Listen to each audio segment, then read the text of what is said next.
So I went to school at UCLA to study seriously, and I quickly realized that I did not want to do commercial photography. I didn't want to do fashion photography. I didn't want to do cosmetics and cars, and that's what commercial photography is all about, to do stuff for the magazines and newspapers and so forth. I want to do what's known as fine art photography, conceptual photography. Translated, that means you cannot make a living at it. You know? Okay, I'll stick to the acting, but I started carrying cameras everywhere I went. This was a photograph that I did of my parents, which is really amazingly, I didn't realize at the moment, but I looked at it after and I thought, wow, that really tells the story of what they were about. My mother was a very curious person. She would stop and look through the windows and see what's on the other side. My dad just kept right on walking. And this is a self-portrait that I did that's now in the permanent collection in the Los Angeles County Museum. I'm very proud of that one. And then I went to Spain to act in a Western with Yul Brynner, maybe the last of the big Westerns. It was called Catlow. It was a kind of a funny movie, and intentionally funny. It was a tongue-in-cheek Western. And this is what I looked like. The bad guy in Catlow with Yul Brynner.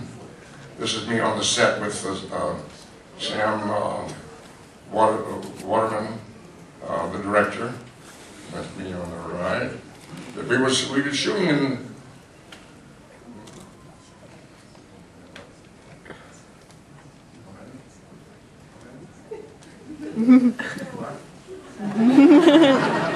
they're gonna throw me out of here. Oh, never. No.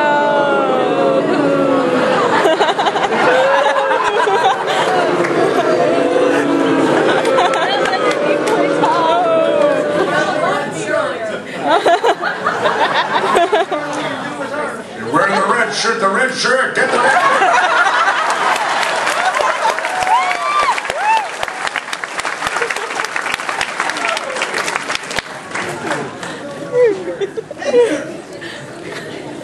We were shooting that movie in Spain, southern coast of Spain. So I was wandering around on days off with my camera, and I found stuff like this to photograph, and this. And I came back from Spain, and I went on tour in a production of Fiddler on the Roof on the East Coast. Had a great time, most of the time doing that. And then I went to Israel, and I played Golda Meir's husband in this movie with Ingrid Bergman. She played Golda Meir, and I played her husband. One of the great thrills of my life. Ingrid Bergman, one of the greatest film actresses, Academy Award winner, and Casablanca, my favorite movie of all time. We were acting together. And this was in Invasion of the Body Snatchers.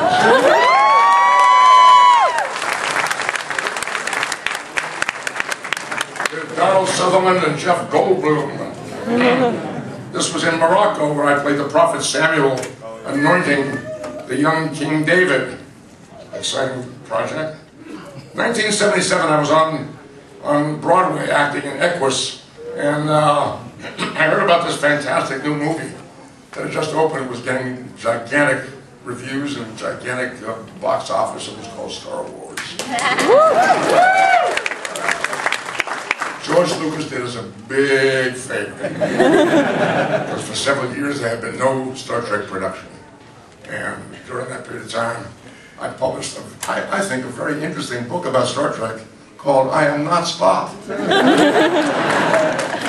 I made a mistake, okay? Please forgive me. I should not have titled the book I'm Not Spock. I should have called I Love Spock. I thought it was an interesting title.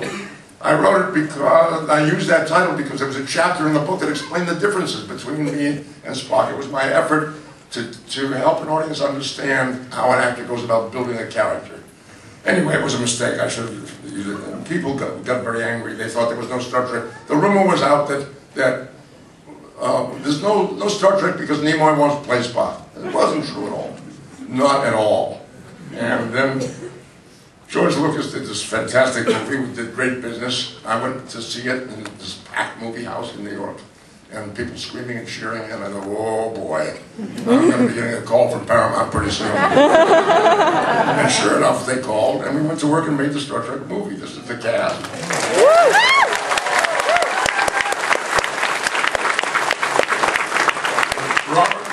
Nimoy, the director on the right, Gene Roddenberry, the producer on the left, and the whole bunch of us looking younger, didn't we? And this is on the set on a shooting day. Why is it Roddenberry and Bill and Dee and myself? Star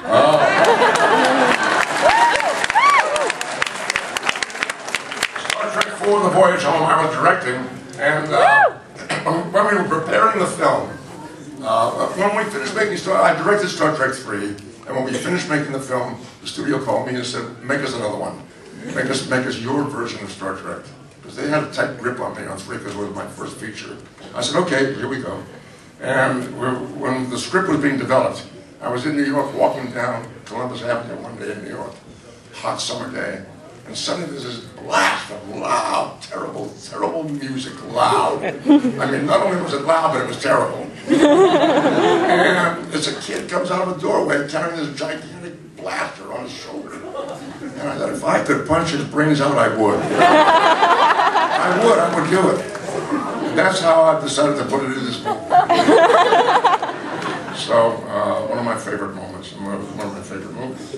But anyway, so that's how that got into the film. And that was a big hit, and then I was asked to direct 3 Men and a Baby. I didn't know he directed that. I directed 3 Men and a Baby. I had a great time. These were wonderful people, and the baby was magical. Another big hit. And we had a grand time. And then I worked with John Delancey on a project called Alien Voices. Here we are recording. He's a wonderful guy, very serious and good actor, and we've remained good friends. He's a terrific guy. We did some voices, some radio work. Journey to the Center of the Earth, First Men on the Moon, The Time Machine, and so forth. And we did a couple of very funny debates, Spock versus Q. Yeah, we had a good time with it. Look, all I wanted was to make a living as an actor. That's all I ever wanted. But I did believe in being one more good one. So I worked pretty hard at that. And what about honor? Honor, remember that story? Okay. I have several Emmy nominations. I have a couple of Lifetime Achievement Awards. I have a master's degree in education. I have an honorary master's in photography. And I have 4 honorary doctorates. Plenty of honor and a lot of popularity. But Victor Hugo has told us that popularity is the crumbs of greatness. Okay? So, it was always important to me to do work that meant something, that contributed something to people. And I've tried to keep that in mind. Do I have an identity issue? Of course I do. Well, you know, when somebody yells Spock on the street, I'm the one who turns his head to look to see who's yelling at him. So I wrote this. I have walked alone seeking answers. I have lived alone chasing dreams. I have tried to prove my worth to worthless judges. I have cried my pain in silent screams. I have been sometimes served a touch of kindness. I have wandered in golden fields of grace. I've been released by honest laughter. I've touched the western wall of the holy place. I have soared alone above the cloud heads. It's true, I used to pilot my own plane. I have walked the deep, dark tunnels of the earth. I have dined with mystics and with prophets. I've heard the pain of women giving birth. I've been sought after as a teacher. I've heard the thunder blast of sunrise. I've been refused the laurel wreath. I have watched the final touch of death. I have played the rules set by the master, though often I didn't understand the game. I have worn more masks than I remember. I have been a face without a name. And when, like you, I ask the final question, who on earth am I supposed to be? I always come full circle to the answer, me, only me, always me. A while back, I was at a Hollywood gathering, and a very crowded room, and I suddenly felt a pair of hands on my shoulders from behind. And a voice whispered in my ear, said, I recognize you. You had your ears fixed. And it was John Wayne.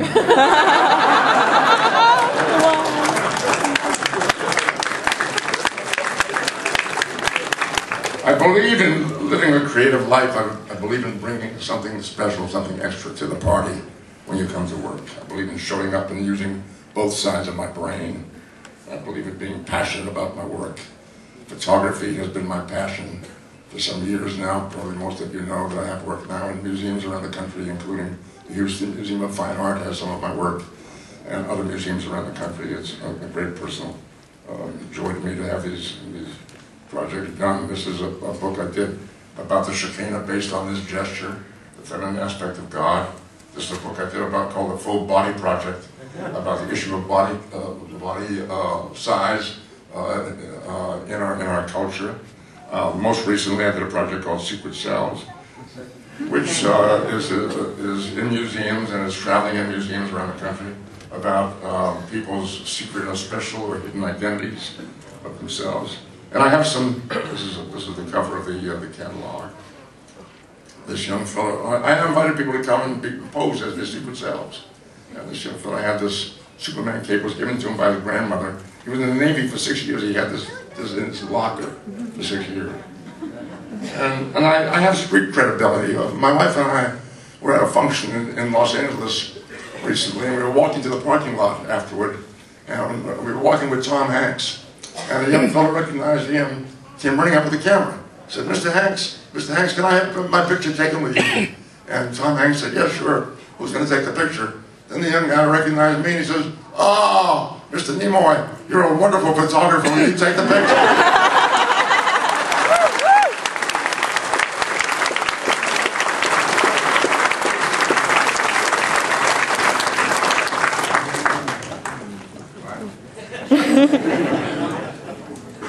Yeah? Really? I have to get off the stage.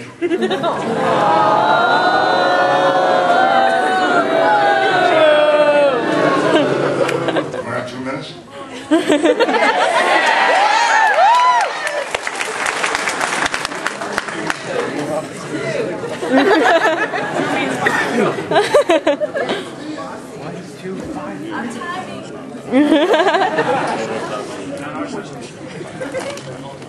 I am an incurable romantic. I believe in hope, dreams, and decency.